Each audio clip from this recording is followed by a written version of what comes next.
Assalamualaikum warahmatullahi wabarakatuh. Halo kan, kembali lagi bersama saya Ali. Jadi di video kali ini saya akan membahas iPhone 32GB apakah cukup untuk di tahun 2020. Kira-kira alasan apa ya atau tidaknya untuk bisa dipakai di tahun 2020 ini? Tonton terus videonya sampai habis, jangan di skip-skip, jangan di dislike terlebih dahulu, dan simak videonya terus sampai selesai. Bagi kalian yang baru masuk dalam channel ini atau baru lihat video ini, silahkan tekan like terlebih dahulu, subscribe, dan share video ini ke teman-teman lainnya agar dapat informasi atau video-video menarik dari saya selanjutnya.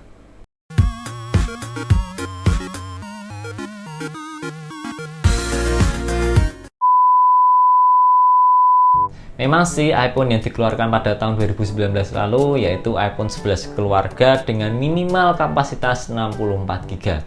Jadi Apple menghapus iPhone dengan internal 32GB yaitu pada iPhone 8 yang di launching pada tahun 2017 yang lalu.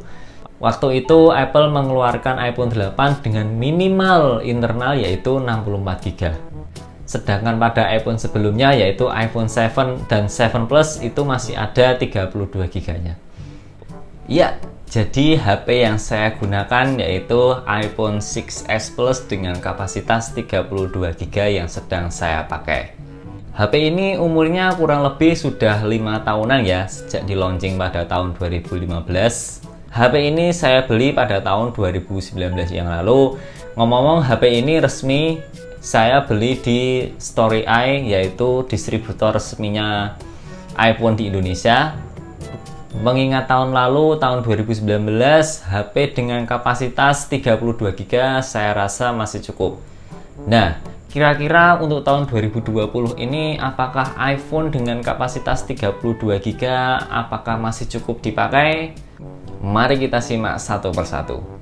Memang kalau kita membeli HP untuk pertama kali, nggak sepenuhnya 32GB bisa digunakan. Nggak cuma iPhone aja sih, HP lain juga sama. Saya ambil contoh ketika kita membuka storage atau daftar penyimpanan pada iPhone ini, maka kita akan menemukan penyimpanan dengan beberapa kategori. Misalnya ada aplikasi, terus foto, terus ada sistem, dan juga yang lain-lain. Pertama kali kita akan menemukan storage dengan aplikasi dan juga sistem yang sudah ada isinya. Seperti yang saya bilang tadi, 32GB itu nggak sepenuhnya bisa dipakai karena sudah berisi aplikasi atau sistem bawaan. Lah terus kalau kita mengisi aplikasi-aplikasi yang lain apakah cukup? Belum tentu. Kita lihat dulu satu persatu. Misal kalau kalian hanya hobi sosmedan saja atau nggak main game, mungkin cukup-cukup aja. Contohnya HP yang sedang saya gunakan ini, misalnya kalau kita lihat sih WhatsApp dengan kapasitas hanya 2,4GB.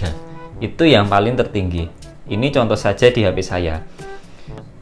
Terus dari kapasitas 32GB baru 25,3GB yang sedang saya pakai. Yang paling banyak yaitu aplikasi. Memang aplikasi yang saya gunakan banyak sekali sih, nggak cuma media sosial aja, tetapi juga yang lain-lain. Namun nggak ada gamenya di sini. Ya, saya sadar HP ini nggak cocok buat gaming sih. Kalau belum melihat review saya untuk iPhone 6s Plus ini di tahun 2020, silahkan tekan tombol di atas ini. Terus yang kedua, kita bahas tentang foto dan media. Saya contohkan untuk resolusi kamera yang biasa saya gunakan, yaitu seperti ini. Yang saya gunakan yaitu untuk perekaman video yaitu 4K pada 30fps. Kita bisa melihat untuk kapasitas-kapasitas di tiap resolusi pada perekaman video. Misalnya yang paling atas yaitu HD 720p pada 30fps. Jadi di bawah ini ada keterangan-keterangan untuk resolusinya. Saya ambil contoh yaitu nomor 1 pada kualitas HD 720p pada 30fps. 1 menit video kira-kira akan berukuran 60 MB. Itu yang 720p pada 30 fps. Ya, sedangkan rekam video yang saya gunakan yaitu 4K pada 30 fps yaitu bisa 350 MB per menit. Mungkin bagi kalian yang nggak hobi videographer seperti saya, akan bilang resolusi ini nggak cukup di kapasitas 32 GB. Ya betul, HP yang saya gunakan nggak ini. HP yang saya gunakan yaitu untuk merekam video ini yaitu kapasitas minimal 64 GB. Itu aja menurut saya masih kurang. Jadi HP ini saya gunakan untuk sosmed-sosmed saja sih. Foto-foto juga saya sering pakai HP ini juga. Memang untuk kalian juga yang suka selfie atau foto-foto atau yang sering-sering, kapasitas 32 GB menurut saya yaitu kurang. Dulu HP ini memorinya juga pernah penuh karena kebanyakan foto dan juga media.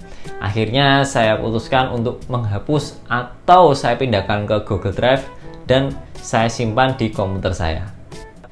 Terus yang ketiga kita bahas tentang iCloud. Mungkin iCloud di semua iPhone sama saja, yaitu hanya digratiskan 5 GB saja. Tetapi kalau kita ingin menambah kapasitas iCloud, kita harus mengeluarkan biaya. Kalau kita ingin membeli 50 GB untuk iCloud dalam sebulan, kita harus mengeluarkan biaya 15.000 per bulan. Terus untuk 200 GB kita harus mengeluarkan 45.000 per bulan, dan 2 tera kita harus mengeluarkan biaya sebesar 149.000 per bulan. Namun untuk 200 GB dan juga 2 tera kita bisa membagi dengan keluarga yang sama-sama punya iPhone. Itu kelebihannya untuk 200 GB dan 1 tera.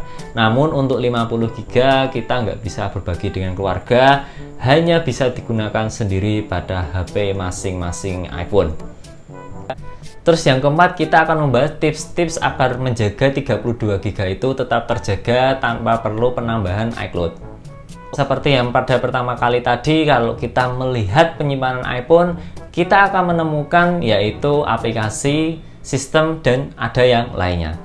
Salah satu contoh untuk mengurangi kepadatan kapasitas pada internal yaitu ketika Anda misalnya menghapus foto pada galeri, itu nggak benar-benar terhapus dahulu dan masuk ke recycle bin, maka itu akan masuk ke dalam internal.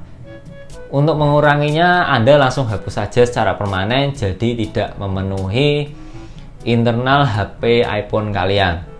Terus yang kedua, chattingan WhatsApp atau pesan yang sudah nggak terpakai, itu dihapus saja sih sebenarnya kalau udah nggak terpakai, karena bisa memenuhi internal iPhone kalian. Terus yang ketiga, aplikasi-aplikasi yang nggak pernah kalian pakai itu dihapus saja. Terus yang keempat, kalau kalian nggak hobi videographer, mungkin gunakanlah kapasitas dengan resolusi rendah, yaitu pada 720p pada 30 fps. Itu lebih menghemat ruang. Pada dasarnya, setiap orang ingin membeli HP dengan kapasitas masing-masing sesuai dengan kebutuhan. Kalau saya secara pribadi untuk 32 GB nggak cukup, karena saya sering memakai video dengan resolusi tinggi, yaitu pada 4K. Terus untuk aplikasi juga saya hobi gaming, jadi untuk 32 GB saya rasa kurang cukup, dan 64 GB saja saya juga merasa kurang. Tapi ya gimana lagi, budgetnya hanya bisa untuk membeli HP dengan kapasitas 64 GB, jadi ya dimaksimalin aja. Terus 32 GB bagi kalian untuk pengguna sosmed, Twitter, Facebook, Instagram, dan lain-lain, ya saya kira cukup aja seperti HP tadi yang sedang saya review. Nah, jadi sekian dulu video yang dapat saya buat tentang iPhone 32 GB untuk di tahun 2020. Apakah kalian ingin membelinya HP dengan kapasitas 32 GB di tahun 2020 ini atau enggak? Kalau saya sih enggak ya. Saya lebih memilih untuk minimal 64 GB atau yang lebih tinggi 128 atau 256 GB aja. Tapi semua tergantung ke kalian masing-masing, fungsinya seperti apa yang seperti saya bilang tadi. Silahkan tekan like terlebih dahulu, subscribe, dan share video ini ke teman-teman lainnya agar dapat informasi atau video-video menarik dari saya selanjutnya. Saya Ali di channel MIT, sampai bertemu pada video selanjutnya. Assalamualaikum warahmatullahi wabarakatuh.